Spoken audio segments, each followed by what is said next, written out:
Welcome back to the next part of C++ learning series jointly presented by CodeChef and GCC City. I am Aditya Kumar Shah and today we are going to learn about pairs and maps. In this part of the video we will look into why we need these classes and then in the later videos we will look how to use it. So coming to the problem. What is the problem? The problem is we need two pieces of data to be together at all times. Sometimes it's impossible to store or transfer two pieces of data because they have some inherent relation and some way or other they can't be stored in separate way. They need to always be together. And we will know this problem is solved when we will be able to couple such data together.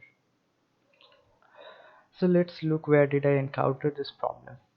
When I was solving some numerical problems related to matrices, it needed fractions.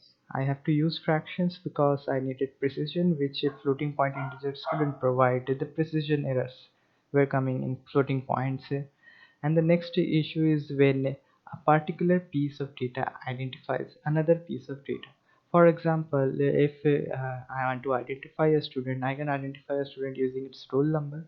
So this roll number is this piece of data that is identifying the student.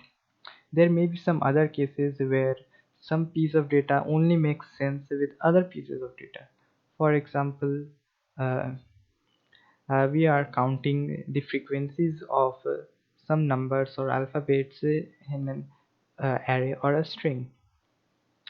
Now, what if we want to return two pieces of data from a function which are related in some way? And in that case also pair is quite helpful, and please use pairs only if those data are related. Don't just use pairs just because you have to return two data which are in no way related. Just try to use structs, classes or other data structures for such cases. So let's come to some examples. As we already said that the student roll number could be used to identify a student object. The roll number is usually a string and the student will, is we are assuming, is an object of class student. So a string here is identifying the student. In an employee example, the employee ID, which can be of type long, is identifying an employee object. So we can see that in the previous example we were using string for the roll number, so the string was identifying a student and now a long type data is identifying an employee. So we can have these two data types different, and it's the first data type which is the identifier, or which can be different, like in the previous example it was in string and now it's a long. The third example, which is quite common in competitive programming, is to count the frequency of numbers in an array.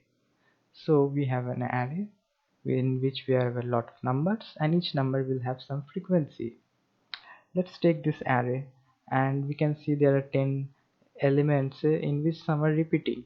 So if we plot it into a table where the numbers are in one column and their frequency is in the other column, so we could just go take each element, see if it is present in the table. If it is there some row, we will increase their frequency. So we can do this by hand. If we have just 10 elements we can do it by hand, but what if there are say 1 million elements?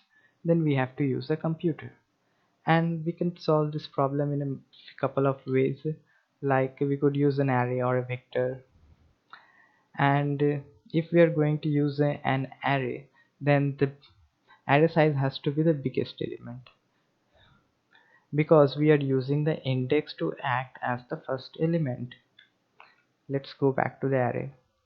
So if this is the array and I have to use these numbers as the index, so the array has to be at least as long as it is 3678, so that each index can represent the cell to store their frequency.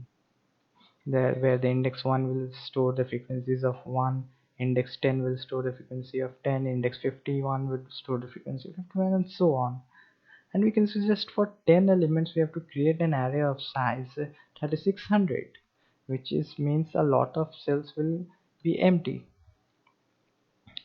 so a lot of space goes wasted.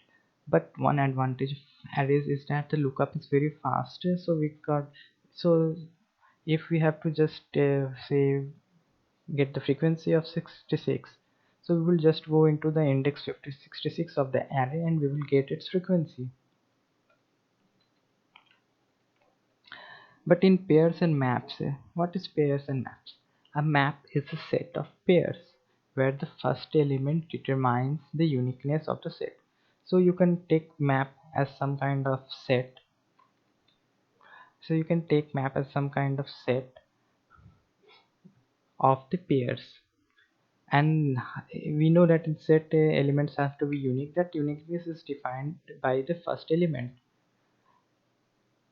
And no space is going wasted because the data structure uses the balanced binary search tree, which is usually red black tree in implementation. So for this previous array, how many elements were there? 1 2 3 4 5 6 distinct elements were there. So if we use map, that there will be only 6 elements in our tree. And this all, and you can compare it 3600 for array and 6 for map. For definitely map is better in that case, but the lookups in map is slow login. But the login of size 6 and is certainly not that big. But if there are many distinct elements, then map could not be that great. One other advantage of map is that it will work for any kind of first element. That the first element can be int, long string, or any custom class also. Like for student roll number, we were saying that it could be string. But how could an array index be string? It cannot be. It can be only an it can only be an integer. That's why the first element is always an integer in the if we are using array to act as our pair. So arrays are only limited when the first element is integer, whereas map can be used at all other every cases. The pair class is defined in the utility header, and a pair class is pair object is just a container which has two values, and the important thing is that can be of different data type. The first element is named first and the second is called second.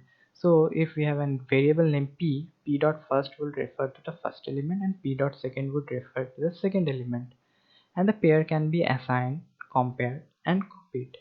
So in the next part of the video we will look into how to do this assignment, comparison, and copying. Thank you for now.